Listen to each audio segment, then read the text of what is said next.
Brad Stevens, I'm really hoping you have something up your sleeve because the Boston Celtics need a shakeup real bad.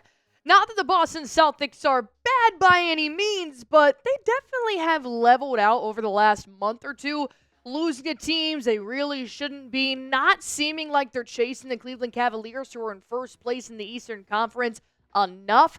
It just seems like a spark is missing, whether that's on offense or on defense. This team needs to switch some things up right ahead of the NBA trade deadline. So I'm going to break down what Brad Stevens might want to do to bring a little extra feeling to Boston. So thank you guys so much for tuning in here to Celtics Today by Chat Sports. I am your host, Allie Barefoot, and I think this video is going to make a lot of Celtics fans really, really happy. But before we do hop into that, I want to go ahead and ask you guys to do one thing for me, and that is if you want the Boston Celtics to make a trade, go on ahead and like this video. We know Brad Stevens, the master of GMs, brought KP, Andrew Holiday to Boston in the same offseason. Imagine what he could do to help them go back-to-back. But I just want to make sure you guys are all on the same page here and that we do want a trade to happen. If you don't, well, let me know in the comment section down below why, but definitely still give us a like if you guys haven't already. So just keep in mind here that we're now less than a month away from the NBA trade deadline, which is February 6th at 3 p.m. Eastern Time. That means all moves have to be kaput, finished, set in stone, and then it's just a race to the finish line. We know that numerous teams in the offseason extended or signed, traded for players, but not Boston. Primarily because we don't have a lot of money right now. We do have the two highest paid players in the NBA. We are well over the luxury tax line.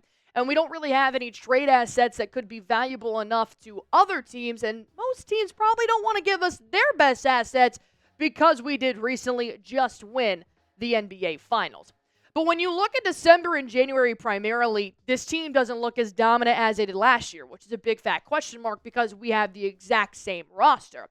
They've lost the last 6 out of 15 games. That actually could have been 7 out of 15 if they had just one more point given up to the Pelicans. They won 120-119. The Pelicans, who are so ass this year, they're like 8-30. These are teams we should be resting our starters against, giving the garbage time minutes an entire quarter. But yet, we're succumbing to their level, and we're not playing up to a standard that last year's Celtics definitely would have upholded this year's too. But you do have a problem when it comes to the trade deadline, and you kind of fell into this last year as well. Boston does not have many trade assets, and Boston does not have a lot of salary available to offer anybody. Hence why Lonnie Walker couldn't be on the team this year because he wanted to be paid, and we really couldn't pay him anything, so now he's playing in Lithuania. So for Boston to either shed some salary or go out there and try and get a good enough talent to help Boston go back-to-back, it's going to be kind of tricky. But that's the reason why I put all my trust into Brad Stevens. That is why I think he's going to be able to cook something up by February 6th that could possibly give Boston that extra spark that they needed. But do not come out here and get in the comment section and say, Allie, go grab Jimmy Butler. He doesn't want to play for the Miami Heat. We cannot get a big name like a Zion or Jimmy Butler or any sort of that talent. Why? Because we can't afford them. And it also means we'd have to give up primarily our starting 5, which I don't want to touch starting 5. Heck, I don't want to touch the starting 8 for the Celtics.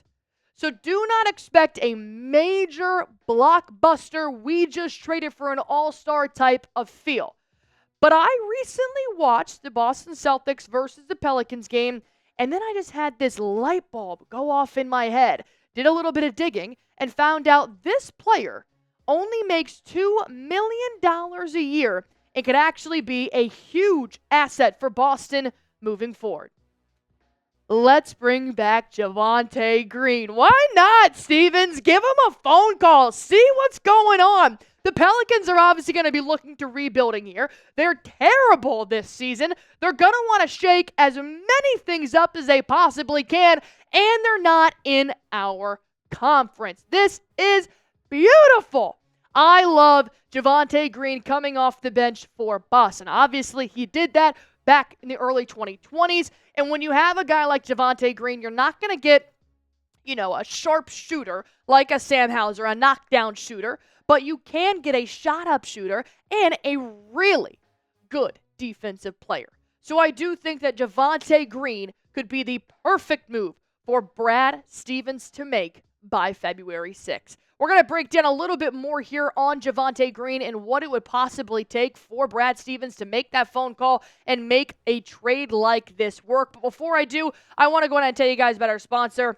Let's talk about Prize Picks, the #1 daily fantasy sports app in America. I'm playing Prize Picks every single game day, and I want you guys to join with me and other 10 million active members. All you guys have to do is just pick more or less on at least 2 players for a shot to win up to 1,000 times your cash. Oh yeah, baby, you heard me right, up to 1,000 times your cash. Basketball season is heating up, and Prize Picks is the best place to get real money action while watching your favorite sports. You can also get real daily fantasy sports action in over 30 different states, including Cali, Texas, Georgia, and Florida. Join over 10 million users and sign up today. But don't worry, it is not just basketball. They've got football, hockey, soccer, baseball season's right around the corner, even Call of Duty. So if you guys want to go on ahead and test out your skills for this weekend's upcoming games, here's what I'm rocking with. King Henry to have more than 96.5 rushing yards, absolutely. And then, even though there have been rumors that maybe David Montgomery could be back for the Lions, I'm still going with the ace. Give me Jahmyr Gibbs to have more than 1 rushing or receiving touchdown. And then C.J. Stroud going up against Patrick Mahomes. I do think he'll be able to cook up at least 1 passing touchdown, maybe even throwing a Nico Collins in there, because I could see him being his top target. If you guys want to go on ahead and copy my Prize Picks, totally fine with that. Or if you want to go on ahead and make your own, even better. All you guys have to do is just download the Prize Picks app, use promo code CLNS. That'll give you guys $50 instantly when you play your first $5 lineup. Download the Prize Picks app, use promo code CLNS. That'll give you guys $50 instantly when you play your first $5 lineup. Prize Picks, run your game.